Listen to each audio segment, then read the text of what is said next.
Hey everybody, welcome to 13 Now here on News Channel 13, your own personal YouTube newscast. I am your friendly neighborhood anchor, Steve Cooge, and with me, as typical, the amazing, marvelous Juanique Martinez, our meteorologist, the knower and keeper of all things weather-related. Yeah, that's a fact. All right. Winnie, we got some interesting stuff happening today that we're going to be talking about with all of our friendly viewers out here. And you have got some great stuff to share with us about the weather. I was seeing some photos one of viewers sent in. There was hail. We had hail in August in parts Yeah, of our area here in we upstate New did. York. That's crazy to me. Yeah, we had hail, some strong winds, and we had some warnings out there today too. Oh gosh, yeah. Okay, I'm sure we're going to have even more of that as we get through here because I know it's looking at that forecast. You'll be talking about that in just a minute. I'm going to break down some of the big top stories that we've been covering today. We're going to start right now, Wanique, with one of our more eye-catching stories. You guys got to see this. We had a massive boat fire break out on the Mohawk River just yesterday. Well, the investigation is still well underway into exactly what happened here, what went wrong, because this wasn't just one fire, that one boat. We're told a boat for some reason exploded and caught a number of other the boats next to it, all on fire. This took place at the Mohawk Valley Marine in Alplaus. The Alplaus Fire Chief Glenn Craig told us it happened just before 6:30 in the evening. Something made this boat blow up, but what caused that initial fire, that is what still is under investigation. The fire chief told us that people were nearby when this happened. We don't know if somebody was on board one of these boats, this first boat, when it caught fire, but the good thing is we have no injuries being reported tonight. The Department of Environmental Conservation, however, here in New York, they were on scene just to make sure that no gasoline ended up getting spilled and released into the river. Authorities say everything looks okay right now, but the DEC is going to continue to check the river to make sure there are no environmental threats. Of course, we are working to learn more about this. Our reporter, Zach Richter, has been out on the scene trying to get up the latest information on that and figure out how it happened and what needs to be done to make sure that doesn't happen again, because as you all know, boats are not cheap things to operate. Well, a bit of a bummer of a story for any dog and pet lovers out there. This next one here just, it sucks. We had a local family in Albany that had two of their French bulldogs apparently dognapped. One of those dogs has been returned, but we're still trying to find the second dog, the big brother to this other puppy here. And these two little guys right here, 1-year-old Anya, a French bulldog, and her big brother Nova. They both went missing last week just outside their owner's home. Well, we have positive news about Anya. She was found at a Walgreens with some woman named Destiny Winslow. Oof, don't know what she was doing with her. Somehow she got a hold of it. Investigators are still trying to figure out exactly what this Ms. Destiny Winslow was doing with one of these French bulldogs. What we know so far is that a family friend was at this house in Albany, apparently let the dogs out to go, do their business in the yard. And from there, somebody in a van pulled up and just yanked the dogs right out over a fence and took them away. Don't know where they went, but for some reason, this woman, Destiny Winslow, ended up at a Walgreens store on Holland Avenue in Albany with Anya, one of the bulldogs. So they recovered that one, and now investigators are trying to get to the bottom of how Ms. Winslow got that first dog and where the second one could be. Because, if you're a family and you've got, your dogs are your family. They are just like a normal person to you, and, missing them, not having them there feels like, I'm sure, a piece of your heart is missing for any real dog lovers out there. So our hearts do go out to the family who are missing Nova, and hopefully he makes a safe recovery. He's returned home somehow. If anybody knows anything about these two pups, what happened to them last week and their home in Albany, please contact the animal control units, and the family would love to hear from you. Well, now to a story that probably make you pretty mad, especially if you've ever had your car towed. It's infuriating. It costs a lot of money, especially if your car is towed and you had no idea you were parked in an area where your car could even be towed. That is the situation that a number of people in Troy who went to the farmers market over the weekend ended up in. They thought they were going to a joyful, relaxing experience at the farmers market, but unfortunately, a handful of people who stopped by there this past weekend, it ended up being a nightmare. Their cars were towed.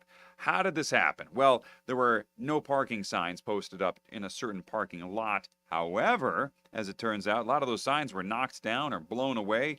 So people who went over to the former site of the Uncle Sam parking garage, where a vacant lot now sits, that's where they parked for a long time. Apparently, you can't park there anymore, though. Nobody told these people, and the signs were not visible. So, the folks who were parking there, they just came back to their cars missing.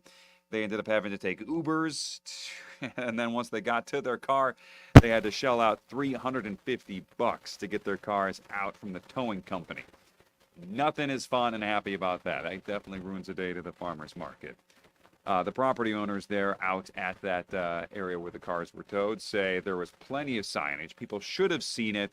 And besides, on the farmer's market website, they distinctly tell people that they cannot park on that side of the former parking garage. But not everybody's seeing that, and when you got enough people all parking in one area, it's kind of that mob mentality where you think, hey, everyone else is parking over here. I should be able to park here too. You know, there's no reason. It's a big empty lot. Makes sense, doesn't it, Wanique? It does make sense. You ever had your car towed, Wanique? I have. Awful, Yeah. isn't it? It, I it had a was similar awful. situation like this once when I was living in Arizona, Scottsdale, Arizona. Some friends and I went out on like a Friday night, and we all parked our cars in this strip mall lot right next to this like bar and grill. We went inside, spent a couple hours in there, come out, all our cars were gone. Everybody who'd parked in this lot had been towed over the last couple of hours, and there was one tiny sign in like the far corner of this strip mall lot saying, "Hey, don't park here if you're going to the bar and grill next door because we'll tow you." But it wasn't visible, and again, everybody else had parked there, so we thought it's got to be okay. Everyone else is doing it, right? Yeah, I had a similar situation, but I was actually working. And so I was working, I worked. I came out, my car was gone. And I had worked the entire night and my car was gone. It was a terrible feeling. Well, and the part that really sucks about that is, of course, it's so expensive. It's like everything Right. that you just worked for, all that, those time, those hours, all that, probably even more, went Right. to paying that the tow fee to get it out of the yard, the tow yard. Yep. Anyway, Never. let's talk about happier things like thunder and lightning coming into our area, huh? Yeah, well, today we did have some active weather. We had some active weather earlier with a few warnings in place. Thankfully, we are much quieter tonight. Temperatures are still fairly cool, seasonably cool. Temperatures are in the 70s and 60s right now, 72 in Voorheesville, 65 in Boston Spa, 64 in Schuylerville. It's 70 in Albany on the CDP HP first warning cam and dry. Here's the next few hours. We'll have those partly cloudy skies and we'll trend clearer as we go throughout the overnight hours tonight. Lows tonight will drop down into the 50s and 60s, so it'll be a similar night compared to what we saw last night. Tomorrow will also be a similar day compared to what we saw today. Most of the day will be, or most of the morning rather, will be dry. Then we'll see a few pop-up showers and thunderstorms that will start to develop by the afternoon and evening. Tomorrow, high temperatures top out in the mid to upper 80s, and then we'll have that better opportunity again of showers and storms in the afternoon and evening. So timing this out for you hour by hour, those showers will continue to dissipate as we go throughout the evening tonight, and we'll have some patchy areas of fog that will develop overnight. That fog will burn up or burn off rather as we go throughout the morning tomorrow, and then we'll have a few areas of pop-up showers and thunderstorms that will start to develop into the afternoon and evening. By 5:30 a.m., you can see that we'll still have a few pop-up showers possible, but most of the morning will trend drier. Now, as we go throughout the day on Thursday, notice that we will not have a washout day. By lunchtime, looking partly sunny and dry, but then we'll have those showers and storms that will start to develop by the afternoon and evening, as I mentioned, and we could see some isolated downpours, some gusty winds, and areas of small hail as well.